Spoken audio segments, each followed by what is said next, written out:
नमस्कार, मनी गुरु की इस खास पेशकश में आप सभी का स्वागत है। मैं हूं स्वाति रायना। आज हम खास तौर पर चर्चा करेंगे फैक्टर इन्वेस्टिंग की, जिसमें अलग अलग निवेश स्टाइल के जरिए आप पोर्टफोलियो बना सकते हैं। जानेंगे कौन सा निवेश स्टाइल कब रहता है फायदेमंद, और इस खास चर्चा में हम बातचीत करेंगे अपने दो खास एक्सपर्ट से। विकास पुरी है हमारे साथ, head west zone complete circle consultants, और साथ ही पूनम रुंगटा से भी करेंगे खास चर्चा। ये है सर्टिफाइड फाइनेंशियल प्लानर। विकास और पूनम दोनों का बहुत स्वागत करते हैं हम आज के इस खास एपिसोड में। निवेश की जब बात करते हैं तो ज्यादातर हम एलोकेशन, एसेट एलोकेशन, डाइवर्सिफिकेशन की चर्चा करते हैं, लेकिन थोड़ा सा डीप जाकर अगर देखें तो निवेश के अलग अलग स्टाइल भी होते हैं, जिनको बाजार की चाल के हिसाब से जानना और समझना बेहद जरूरी है, जिसमें एक बहुत ही इंपॉर्टेंट कॉन्सेप्ट फैक्टर इन्वेस्टिंग का होता है। विकास, मैं सबसे पहले आपसे समझूं, फैक्टर इन्वेस्टिंग को किस तरीके से समझें हम? धन्यवाद स्वाति जी। क्योंकि आईपीएल का फीवर इस समय जारी है, तो उसी के माध्यम से स्टार्ट करते हैं कि जैसे क्रिकेट में एक आईपीएल 2020 हो गया, और एक वनडे हो गया, और एक टेस्ट मैच हो गया। तीनों का फॉर्मेट अलग है, और तीनों फॉर्मेट में खिलाड़ी अपने आप की स्ट्रैटेजी चेंज करते हैं। उसी तरीके से निवेश भी वैसा ही है, क्योंकि बाजार बहुत अलग अलग सिचुएशंस में अलग अलग तरह से बिहेव करता है। तो फंड मैनेजर्स क्या करते हैं, उस बिहेवियर को अलग अलग तरीके से मैनेज करने की कोशिश करते हैं, कि जैसे उसमें एक वैल्यू इन्वेस्टिंग हो गया, या मोमेंटम, या जो आपका एक तेज़ी होती है, तेज़ सेक्टर्स जो बहुत तेज़ी से बढ़ रहे हैं उनको वो पिक करेंगे, या क्वालिटी ऑफ स्टॉक्स क्या हो गया, या वॉलेटिलिटी जो चल रही है वो क्या हो गया। तो ये सारे फैक्टर्स रहते हैं जिसके बेसिस पे फंड मैनेजर्स अपनी एक स्ट्रैटेजी डिज़ाइन करते हैं। तो ब्रॉडली अगर आप बोलेंगे तो उसमें एक एक्टिव स्ट्रैटेजी है। एक्टिव स्ट्रैटेजी के अंदर में आपका मोमेंटम हो गया, या वैल्यू स्ट्रैटेजी हो गया, ग्रोथ स्ट्रैटेजी हो गया, और एक आपका हो गया पैसिव स्ट्रैटेजी, जिसमें जनरली एक इंडेक्स फंड्स को जैसे आप रन करते हैं तो उसमें वो पैसिव स्ट्रैटेजी हो जाती है। बट इनको मैनेज करने के लिए जो रीजंस हैं, वो आपकी जो क्वालिटी ऑफ स्टॉक्स होती है, या स्टॉक्स का बिहेवियर है मार्केट का, और वॉलेटिलिटी किस तरीके से है, सेक्टर किस तरीके से बिहेव कर रहे हैं, इकोनॉमी किस तरीके से बिहेव कर रही है, ग्लोबल मार्केट्स किस तरीके से बिहेव कर रहे हैं। तो ये सबको मद्देनजर रखते हुए फंड मैनेजर्स अपना अपना एक स्टाइल पिक करते हैं, अपने व्यू और आउटलुक को देखते हुए। ओके, तो ऐसे में पूनम, ये जो फैक्टर इन्वेस्टिंग है, इसमें होमवर्क करना बेहद जरूरी है। फंड मैनेजर को सही स्टाइल का मालूम होना जरूरी है, जो इन्वेस्टर है उनको सही नॉलेज होना जरूरी है। तो ये कुछ जो हमने फायदे तो समझ लिए, कुछ down sides possible factor investing के क्या हो सकते हैं?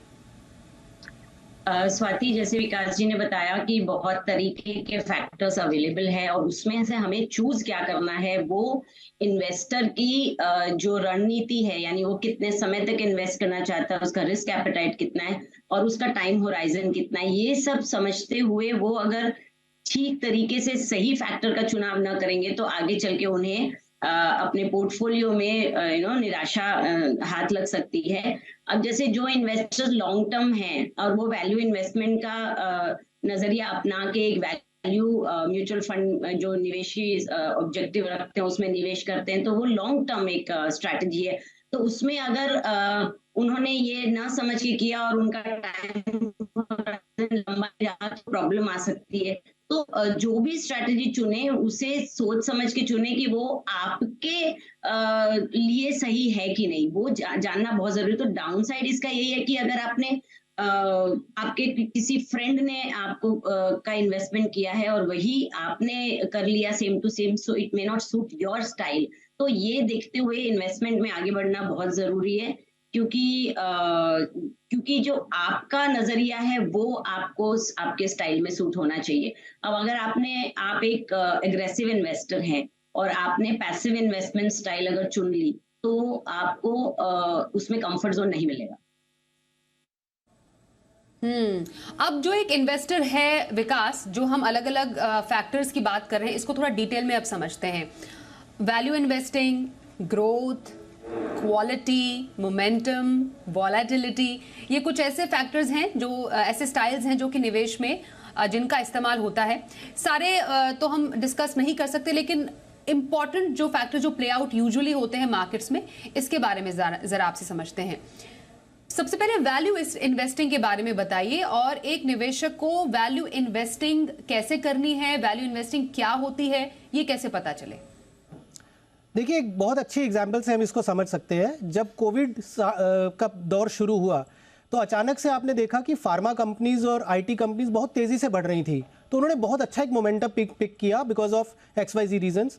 और जो मोमेंटम बेस्ड फंड मैनेजर्स रहते हैं या मोमेंटम स्टाइल रहता है इन्वेस्टिंग का, वो फंड मैनेजर्स ने आईटी और फार्मा के स्टॉक्स में काफ़ी अच्छा, उनके वो फेवरेट्स बन गए बिकॉज वो मोमेंटम था, बहुत स्पीड से बढ़ रहे थे और बहुत शॉर्ट टाइम में बढ़ रहे थे। अब क्या होता है कि वो मोमेंटम स्ट्रैटेजी वाले फंड मैनेजर्स के लिए बहुत अच्छे वो सेक्टर्स थे। However on the other side, अब वैल्यू इन्वेस्टर देखेंगे, अब ऐसा ज़रूरी नहीं है कि जो स्टॉक्स मोमेंटम प्ले करते हैं और वो हमेशा मोमेंटम ही रहते हैं। अब आज के सिनेरियो में देख लीजिए, जो आईटी और फार्मा किसी टाइम पे वो मोमेंटम फंड मैनेजर्स के फेवरेट्स थे, आज वो कहीं ना कहीं वैल्यू फंड मैनेजर या वैल्यू इन्वेस्टिंग वाले फंड मैनेजर्स जो हैं उनके वो चहेते बनते जा रहे हैं।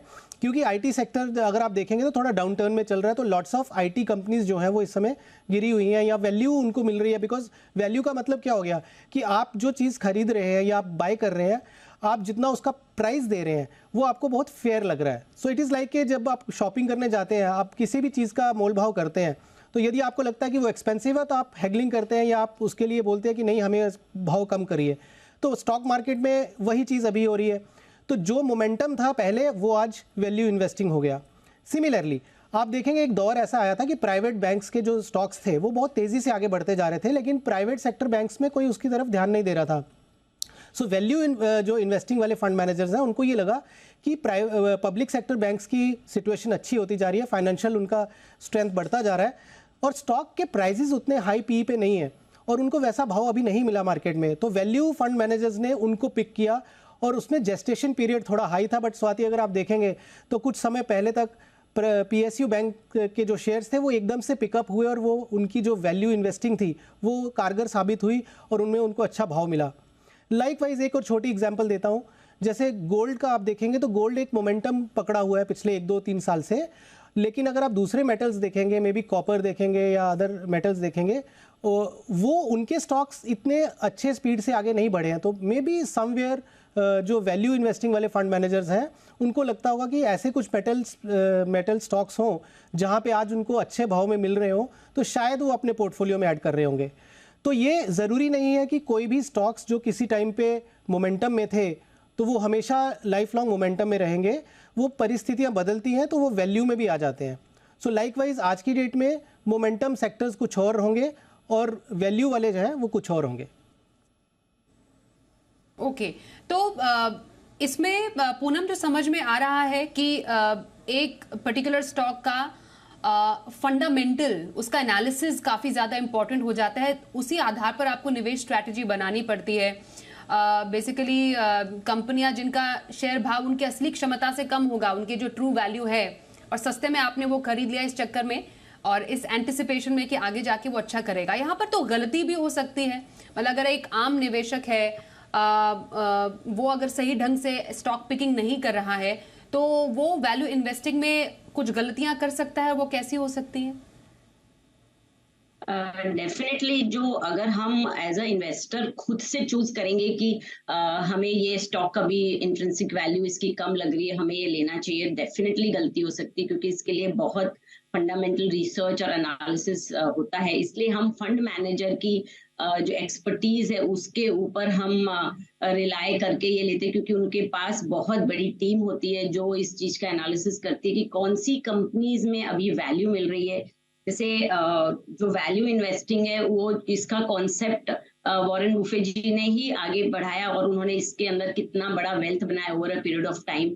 तो वो ऐसे कंपनीज जिनकी इंट्रिंसिक वैल्यू कम है, अभी मार्केट में वो नहीं, उनकी वैल्यू ज्यादा है बट आगे चल के चलने की क्षमता है, ये एक रिसर्च बेस्ड डिसीजन होता है। ये आप रैंडमली नहीं ले सकते हैं क्योंकि मैक्रो माइक्रो बहुत सारे फैक्टर्स उसके साथ जुड़े होते हैं। तो गलती अगर हम इंडिविजुअली करेंगे तो जरूर हो सकती है और होती है, जिसकी वजह से स्टॉक मार्केट में लोग पैसा नहीं बना पाते। But yes, if you go through mutual fund route, इसमें फंड मैनेजर की जो एक्सपर्टीज है वो काम आती है। अब जैसे ICICI डिस्कवरी फंड एक वैल्यू फंड है, इसमें आप देखेंगे तो बीच में कुछ साल इसमें काफी लो रिटर्न्स बने रहे, but over a period of time आज अगर आप देखेंगे तो लास्ट 3 इयर्स के रिटर्न ओवर 30% बन रहे हैं इसके अंदर। तो जो इसमें बने रहते हैं, मतलब बाय एंड होल्ड स्ट्रैटेजी रख सकते हैं, जिनके पास टाइम होराइजन लंबा है, वो वैल्यू पे लेना चाहिए, क्योंकि शॉर्ट टर्म में इसमें डेफिनेटली आपको थोड़ी लो रिटर्न्स दिख सकते हैं, बिकॉज ये आगे चल के बढ़ेंगे, इसी कन्विक्शन से इसमें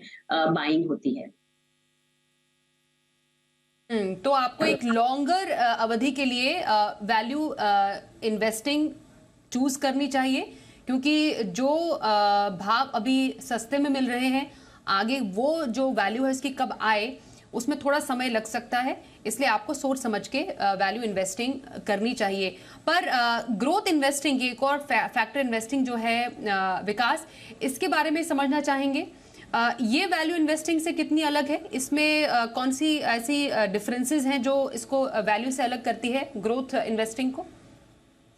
स्वाति, जैसे पूनम जी बोल रही थी और बहुत सही उन्होंने बोला कि रिसर्च इज़ वेरी इंपॉर्टेंट। अब क्या होता है कि जनरली हम देखते हैं, निवेशक लोग क्या करते हैं कि वेबसाइट्स पे जाके देखते हैं कि पिछले एक साल में सबसे ज़्यादा रिटर्न किसने दिया, और वो उस फंड में जाके खुद से इन्वेस्ट कर देते हैं, जबकि उसके पीछे की रिसर्च को वो नहीं समझते। अब आपको वही एग्जांपल दे रहा था कि जैसे अगर आप देखेंगे कि कोविड के समय में आईटी स्टॉक्स ने बहुत अच्छी रिटर्न दी, और वो जो मोमेंटम था वो फंड मैनेजर्स को मालूम था कि क्यों ऐसा हो रहा है, क्यों आईटी कंपनीज के स्टॉक बढ़ रहे हैं, उनकी क्या कॉस्ट एफिशिएंसीज बढ़ रही हैं, या जो उनके कंज्यूमर हैं, उनके कस्टमर्स हैं, उनकी कंजम्पशन बढ़ रही है, उनकी डिमांड बढ़ रही है, उसकी वजह से ये स्टॉक्स बढ़ रहे हैं। तो there were reasons behind it, वो ऐसे तुक्के में कुछ नहीं हो रहा था। अब फंड मैनेजर्स ने वो मोमेंटम प्ले किया, और उन सेक्टर्स में जहां पे पोटेंशियल बहुत हाई थी, फॉर एग्जांपल जैसे मैंने बोला आईटी स्टॉक्स हो गए या फार्मा कंपनीज हो गई, तो ऐसी कुछ कंपनीज, ये ऐसे सेक्टर्स उन्होंने आइडेंटिफाई किए कि ये जो पूरा शिफ्ट हो रहा है, वर्ल्ड ऑर्डर चेंज हो रहा है, उसमें कौन से सेक्टर है जिसमें मोमेंटम बना रहेगा। तो फंड मैनेजर्स ने वो लिया। अब 1-2 साल तक वो फंड्स ने या वो सेक्टर्स ने बहुत अच्छी रिटर्न दी।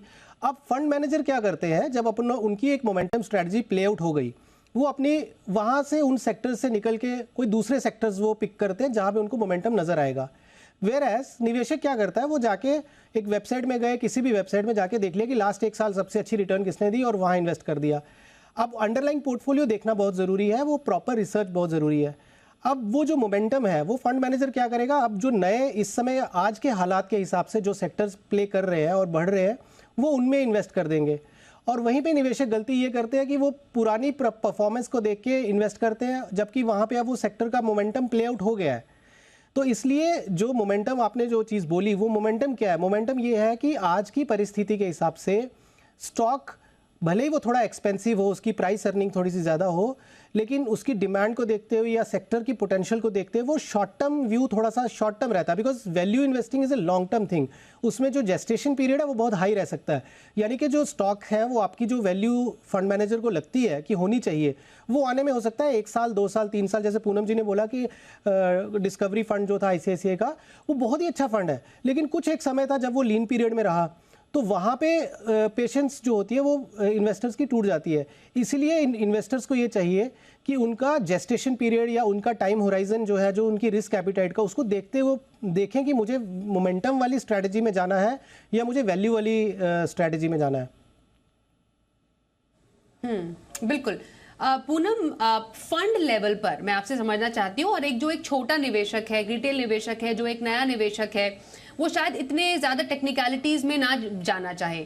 उसको ये है कि मुझे एक प्लेन वनीला फंड चाहिए जिसमें मुझे अच्छा रिटर्न मिले, एक अच्छी क्वालिटी का लार्ज कैप, मिड कैप या फिर स्मॉल कैप फंड हो। अब जब वो स्टाइल के बारे में सुनता है तो उसको लगता है कि अच्छा, इन बातों का भी ख्याल रखने की जरूरत है। तो निवेशक को कितने हद तक निवेश के स्टाइल के बारे में मालूम होना चाहिए? दूसरा, ये जो पूरा चर्निंग होती है वैल्यू और ग्रोथ स्टाइल्स की विद इन फंड लेवल, ये पूरा एक फंड मैनेजर के जिम्मे होता है, वो अरेंज करते हैं, मैनेज करते हैं कि कब कौन से स्टॉक में खरीदारी करनी है, कब उसमें एक्सपोजर घटाना है, और क्या एक निवेशक को इसके लिए निश्चिंत हो जाना चाहिए? स्वाति, ये एक बहुत ही अच्छा क्वेश्चन है जो आपने किया, और इसका मुझे एक सिंपल सा आंसर समझ में आ रहा है कि आप फंड मैनेजर जो क्या कर रहे हैं, किस तरीके से चेंजेस ला रहे हैं अपने पोर्टफोलियो में, ये उनके ऊपर छोड़ दें।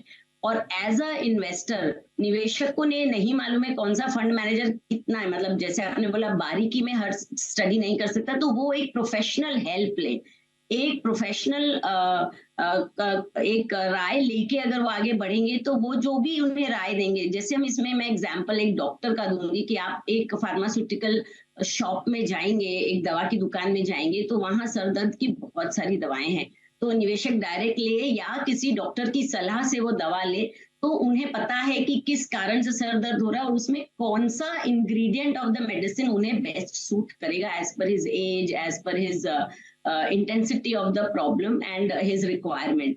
अगर उसे डायबिटीज है तो कोई दवा नहीं सूट होगी, हाइपरटेंशन है तो कोई दूसरी दवा सूट होगी। तो इस तरीके का जो डिसीजन एक प्रोफेशनल ले सकता है, तो हर निवेशक को मुझे लगता है कि एक प्रोफेशनल हेल्प लेके अपने जो फैक्टर्स हैं, खुद के जो फैक्टर्स हैं, पैरामीटर्स हैं, उसे अच्छी तरह डिस्कस करके एक साइंटिफिक अप्रोच के साथ अपना पोर्टफोलियो बनाना चाहिए। जैसे आपने नए निवेशक की बात करी, अगर वो नए निवेशक है तो उन्हें तो अभी मार्केट के फ्लेवर्स के बारे में भी ज्यादा नहीं पता है और वो सिर्फ चाहते हैं कि सिंपल मुझे रिटर्न मिले। तो ये लॉन्ग टर्म और शॉर्ट टर्म और ये सब उन्हें शायद शुरुआत में ना समझ में आए। तो जो प्रोफेशनल उनके गाइड करेंगे वो सिंपल उन्हें एक फ्लेक्सी कैप फंड में निवेश कर सकते हैं, या वो रिस्क एवर्स है तो plane vanilla large cap mutual fund उन्हें दे देंगे ताकि उनका सेफ्टी एंड सिक्योरिटी बना रहे और म्यूचुअल फंड और स्टॉक मार्केट यानी equity as an asset class के अंदर उनका थोड़ा रुझान बढ़े। तो इस तरीके का जो डिसीजन लेना है वो एक इन्वेस्टर डायरेक्टली ना लेके किसी प्रोफेशनल हेल्प के लिए लेंगे तो बहुत अच्छा रहेगा, क्योंकि जब प्रोफेशनल इन्वॉल्व होते हैं वो उन्हें गाइड करते हैं। जैसे विकास जी ने बताया कि कोविड के समय जो मोमेंटम बना वो अभी ना बने, तो बहुत सारे निवेशक अब आके कहते हैं कि हमें एसआईपी बंद करनी है, रिटर्न कम बन रहा है या हम मार्केट वोलेटिलिटी है तो हम इसमें से निकल जाएं, but a professional will help them कि ये क्यों हो रहा है और उसमें बने रहने से जो लॉन्ग टर्म में कंपाउंडिंग और एवरेजिंग का बेनिफिट मिलेगा वो यूज अप नहीं होगा। और मैंने बहुत मर्तबा ऐसा देखा है कि जो डायरेक्ट इन्वेस्टिंग करते हैं इन्वेस्टर्स, वो जैसे विकास जी ने बताया दूसरे वेबसाइट से देख के पास रिटर्न से निवेश तो शुरू कर देते हैं, पर जितनी जल्दबाजी में निवेश करते हैं उतनी जल्दबाजी में उसे बंद भी कर देते हैं, क्योंकि उन्हें उसका बेसिस, उसके परफॉर्मेंस का बेसिस नहीं पता होता है। इसलिए it is always better to go through a professional and not do direct. थोड़ा सा चर्चा विकास ये करना जरूरी है कि जब हम किसी एक स्टॉक के मोमेंटम की बात कर रहे हैं, इसमें जब बाजार अच्छा कर रहा है, किसी स्टॉक में तेजी नजर आ रही है, तो बाय हाई ये भी एक स्ट्रैटेजी है जो कि लोग जिसका इस्तेमाल करते हैं, वो भी एक तरीका हो सकता है ऐसे फैक्टर इन्वेस्टिंग में जिसको हम मोमेंटम इन्वेस्टिंग के रूप में भी समझ सकते हैं। अगर ऐसे केस में कोई बाय हाई की अगर बात करते हैं तो फिर उनको ये भी ध्यान में रखना चाहिए कि उनका बीटा या उसका जो रिस्क फैक्टर है वो भी उसी तरीके से है, और ज़रूरी नहीं है कि वो हायर का हाईएस्ट हो जाएगा। वो कहीं से भी उसका वॉलेटिलिटी अगर आ गई है कुछ, देखिए मार्केट्स को प्रिडिक्ट कोई नहीं कर सकता। हमें कोविड का नहीं मालूम था, हमें यूक्रेन रशिया के इशू का कोई नहीं मालूम था, हमें इंटरेस्ट रेट सिनेरियो जो था वो थोड़ा बहुत आइडिया था, बट उसका इम्प्लीकेशंस, उसके इम्पैक्ट भांप लिए थे फंड मैनेजर्स ने because of their study, but general public को उसका इतना आइडिया नहीं था। सो क्या होता है कि आप अगर मोमेंटम में कोई चीज़ हाई में बाय कर रहे हो तो आपका टाइम होराइजन भी उस हिसाब से होना चाहिए, और आपको ये नॉलेज होनी चाहिए कि मेरी एग्जिट स्ट्रैटेजी क्या है, बिकॉज मोमेंटम में exit is the key thing. Value में क्या होता है, वैल्यू में time is the important thing, because आप कितना टाइम स्पेंड करते हो, क्योंकि आपने एक तरह से एक स्टॉक आज की डेट में बाय किया है विद ए फ्यूचर आउटलुक कि ये साल भर में या 1.5 साल या 2 साल में वो पर्टिकुलर स्टॉक या वो सेक्टर अच्छा परफॉर्म करेगा, वैल्यू अनलॉक होगी तो मुझे मेरा भाव मिलेगा। मोमेंटम में क्या है, it is very fast moving और उसमें आपको एग्जिट आना बहुत ज़रूरी है, और यदि आप एग्जिट नहीं कर सकते और आप उसमें बाय हाई करके अगर फंस गए और मार्केट एकदम से पलट गई तो आप फंस जाएंगे, और फंस गए तो फिर आपके पास में समय होना चाहिए उतना कि आप उसमें स्पेंड करके आप अपने पुराने प्राइस को पा सकें, या आपके पास इतना पैसा हो कि आप उसको बाय करते रहें। फॉर एग्जांपल, इसीलिए हम इन्वेस्टर्स को क्या बोलते हैं कि सिप रूट से आप जाइए तो आप कभी भी मिस्टेक या एक्सीडेंट्स जो होंगे मार्केट के उस पर आपको बहुत बड़ा शॉक नहीं लगेगा। और तीसरा ये था कि आप जब इन्वेस्ट करते हैं तो आप किसी एक फंड मैनेजर स्टाइल जो होता है, फंड मैनेजमेंट स्टाइल, उस पर स्टिक करके ना रहिए। आप एक बास्केट लीजिए अपने फंड्स की और डाइवर्सिफाई करिए, ताकि आपका अगर मोमेंटम स्ट्रैटेजी चल रही है बाजार के परिस्थितियों के हिसाब से तो आपका पोर्टफोलियो थोड़ा सा मूव करता रहे, और यदि वैल्यू इन्वेस्टिंग के चल रहे हैं तो आपका वैल्यू इन्वेस्टिंग वाले जो फंड्स हैं वो चलते रहें। तो one should always have a mix basket of investment strategies, fund philosophies, fund style, so that आपका पोर्टफोलियो जो है वो बहुत हाई रिस्क या हाई बीटा वाला ना बने।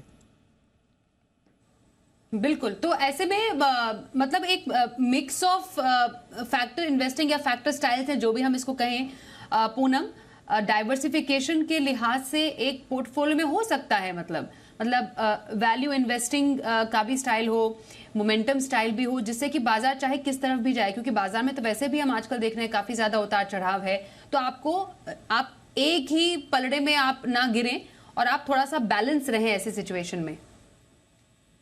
बिल्कुल, जैसे हम हमेशा ही बात करते हैं कि diversification is the key to wealth creation. यानी मार्केट कभी कुछ सेक्टर्स चलेंगे, कभी कुछ सेक्टर्स चलेंगे। अभी स्मॉल कैप्स चल रहे हैं तो आगे चल के 2-3 साल बाद स्मॉल कैप्स ना चलें और लार्ज कैप चलें। अभी आप देखेंगे तो मेजरली सभी म्यूचुअल फंड स्कीम्स में लार्ज कैप का रुझान ज्यादा है, लार्ज कैप स्टॉक्स ज्यादा हैं because of the market conditions. तो इस तरह चेंजेस आते रहते हैं। मोमेंटम की बात करें तो जैसे विकास जी ने बताया, फार्मा में बहुत अच्छा मोमेंटम आया था ड्यूरिंग कोविड। अब देखेंगे तो इंफ्रास्ट्रक्चर में बहुत आया हुआ है। तो इस तरीके से डिफरेंट टाइम फ्रेम में, डिफरेंट कंडीशन में, अलग अलग जितने भी फैक्टर्स है वो सबका अगर हमें फायदा लेना है और हमारे पोर्टफोलियो में पार्टिसिपेशन हर जगह से हो और हम मिस आउट ना करें वो पार्टिसिपेशन, इसलिए हमेशा एक डाइवर्सिफाइड पोर्टफोलियो बनाएं। आप उसमें 5 या 6 तरीके के जितने जो फेमस स्टाइल्स, जो पॉपुलर स्टाइल्स ऑफ इन्वेस्टिंग है, जैसे वैल्यू इन्वेस्टिंग हो गई, ग्रोथ इन्वेस्टिंग में आप mid cap, large cap, small cap choose कर सकते हैं। आपको अगर किसी एक पर्टिकुलर सेक्टर के ऊपर बहुत कॉन्फिडेंस है, कन्विक्शन है कि आगे चल के अच्छा कर सकता है, तो आप सेक्टोरियल और थीमेटिक फंड भी ले सकते हैं। हालांकि हम उसे बहुत ज्यादा प्रमोट नहीं करते क्योंकि उसमें रिस्क थोड़ी सी कॉन्सेंट्रेट होती है। तो आप अगर एक डाइवर्सिफाइड पोर्टफोलियो बनाएंगे, एक pure mid cap, large cap, small cap, साथ में एक वैल्यू फंड, कॉन्ट्रारियन फंड, और अगर आपको चाहिए तो आप एक पैसिव फंड जैसे निफ्टी के फंड्स आप ले सकते हैं, जिसमें फंड मैनेजर का कोई रोल नहीं है और प्लेन वनीला निफ्टी को वो बेंचमार्क करते हुए इन्वेस्ट करते हैं। तो आप उसे एक पोर्टफोलियो बनाएंगे तो हर सेक्टर में आपका पार्टिसिपेशन एट ऑल टाइम्स होगा और उसका एडवांटेज आपको मिलता रहेगा। But at the end of the day, I will again repeat, the key to wealth creation is patience. आप शॉर्ट टर्म में बहुत जल्दी अपने पोर्टफोलियो में चेंज ना करें कि आज अभी स्मॉल कैप में रिटर्न नहीं आए तो हम इसमें से निकल जाएं और जिसमें से रिटर्न आ रहे हैं उसमें बन जाएं, बिकॉज आपको हर जगह आपकी प्रेजेंस एट ऑल टाइम्स रखनी है। But also at the same time आपको अपना टाइम होराइजन ध्यान रखते हुए ये चुनाव करना है कि किस फंड्स में रहना है। क्योंकि अगर आपका शॉर्ट टर्म होराइजन है, फॉर एग्जाम्पल आप महज 3 या 4 साल के लिए एक पोर्टफोलियो बनाना चाहते हैं और रिटायरमेंट की तरफ आगे बढ़ रहे हैं, तो आप एग्रेसिव फंड्स का चुनाव, वैल्यू फंड्स का चुनाव नहीं कर सकते।